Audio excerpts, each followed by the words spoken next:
দর্শকদের একটা কথাই বলবো, এভাবে ভালোবাসুন, সাপোর্ট করতে থাকুন। আপনাদের একটা ছোট্ট লাইক, একটা ছোট্ট কমেন্ট বিশ্ব দরবারে প্রমাণ করে যে বাংলাদেশের মানুষেরা একে অপরকে ভালোবাসে এবং তারা একে অপরের জন্য কাজ করে। আমি খুব ভালো আছি, আশা করছি আমার দর্শক যারা এই মুহূর্তে ভিডিওটা দেখছেন তারাও খুব ভালো আছেন এবং একই সাথে আপনিও খুব ভালো আছেন আশা করছি। বাংলাদেশের প্রতিনিধি হয়ে আমি যে আন্তর্জাতিক মঞ্চে যাচ্ছি, যে বিউটি কন্টেস্টে, সেটার নাম হচ্ছে মিসেস ইন্ডিপেন্ডেন্ট ইন্টারন্যাশনাল। 2026 সালে তাদের দ্বিতীয় আসর হচ্ছে এবং এটি অনুষ্ঠিত হচ্ছে থাইল্যান্ডে এপ্রিল মাসে। যে কোনো বিউটি কন্টেস্টে যাওয়ার জন্য বেশ কিছু প্রিপারেশনের প্রয়োজন পড়ে, সবগুলোরই মোটামুটি একই রকম। তবে বেসিক কিছু জিনিস আছে, যেমন পার্সোনাল ডেভেলপমেন্ট, যেটার উপরে আর কোনো কিছু নেই। আপনাকে খুব সুন্দরভাবে হাঁটতে জানতে হতে হবে, বিকজ প্রত্যেকটা বিউটি প্যাজেন্টে ক্যাটওয়াক একটা খুবই ইম্পর্ট্যান্ট পার্ট। এর পাশাপাশি আপনার নিজেকে নিয়ে অনেক কাজ করতে হবে, যেটাকে আমরা বলি সাধারণত পার্সোনাল ডেভেলপমেন্ট। আপনি কিভাবে হাঁটছেন, কিভাবে তাকাচ্ছেন, কিভাবে কতটুকু হাসছেন, আপনি নাচ পারেন কিনা, গান পারেন কিনা, বা অন্য কোনো এক্সট্রা কারিকুলার অ্যাক্টিভিটিস আছে কিনা, আপনার কোনো মোটো আছে কিনা, কোনো উদ্দেশ্য আছে কিনা, সব কিছু মিলে আসলে একটা প্যাজেন্ট হয়। সো তার জন্য দীর্ঘ সময় ধরে একটা প্রস্তুতি হচ্ছে, আরও 3 বছর আগে থেকে। তবে আমি জানতাম না যে এই প্ল্যাটফর্মটার জন্যই হয়তো আমি যাব, বাট কোথাও না কোথাও কোনো না কোনো দিন যাওয়া হবে, এটা আমি জানতাম। সেই হিসেবে আমি নিজেকে তৈরি করে রেখেছিলাম এবং এখনও রাখছি। একটা বড় প্ল্যাটফর্ম, বড় আশা তো থাকেই। বিশ্বের বিভিন্ন দেশের মানুষেরা আসছে, কেউ অনেক বেশি লং টল, আসলে এক একজন এক এক রকম। তবে আমার ক্ষেত্রে আমি আশাবাদী যে বিজয়ী না হতে পারলেও বাংলাদেশের নামটা আসলে হয়তো কিছুটা হলেও সেখানে উজ্জ্বল করে আসতে পারবো বলে আশা করছি।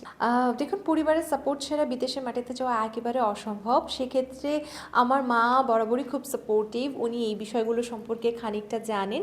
আমার বাবা এখনও খুব বেশি কিছু জানেন না, তবে হ্যাঁ, ফাইন্যান্সিয়াল যে ব্যাকআপটা সেটা আমি তার কাছে যে নিব সেটা আমি আগে থেকেই তাকে বলে রেখেছি। কেননা যে কোনো একটা কম্পিটিশনে যেতে হলে আপনার বেশ কস্টিংয়ের প্রয়োজন পড়ে। তবে এখানে সব থেকে বড় ভূমিকাটা পালন করছে আমার হাজব্যান্ড, বিকজ ডে নাইট 24 ঘন্টা সে আমার পাগলামোগুলো সহ্য করছে। আমার সারা রাত আমি প্র্যাকটিস করি, ঘরের মধ্যে হাঁটাহাঁটি করি, হিল পরে দাঁড়িয়ে থাকি, আয়নার সামনে যে লুক টেস্ট করি। আমার বাসায় প্রচণ্ড ড্রেস এই মুহূর্তে এলোমেলো হয়ে আছে, বিকজ আমি এক এক দিন এক একটা ওয়ার্ড্রপকে আসলে নতুনভাবে সাজাচ্ছি প্যাজেন্টে যাওয়ার জন্য। তো সব থেকে বড় ভূমিকা আমি বলবো আমার হাজব্যান্ডের।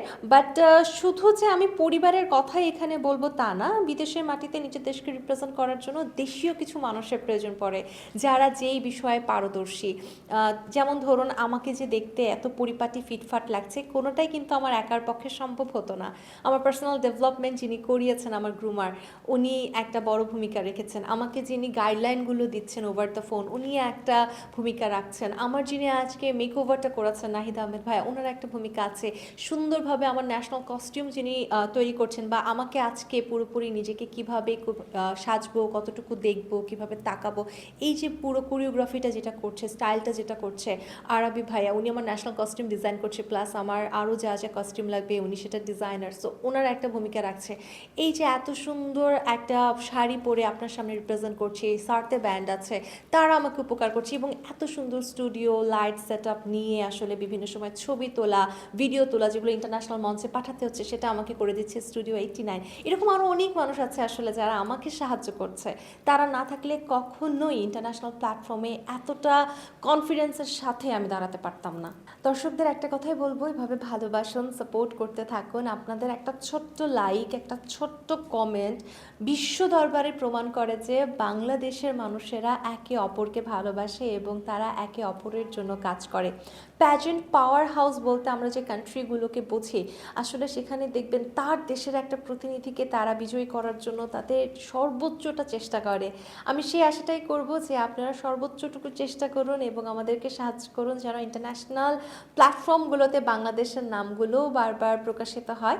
হয়তো অনেকের কাছে বিউটি প্যাজেন্ট খুবই ছোট্ট একটা বিষয়, তবে এই ইন্ডাস্ট্রি, বিউটি ইন্ডাস্ট্রি বা মিডিয়া ইন্ডাস্ট্রিতে যারা আছে তাদের জন্য এটা ভীষণ গর্বের একটা জিনিস, ভীষণ পছন্দের একটা জিনিস।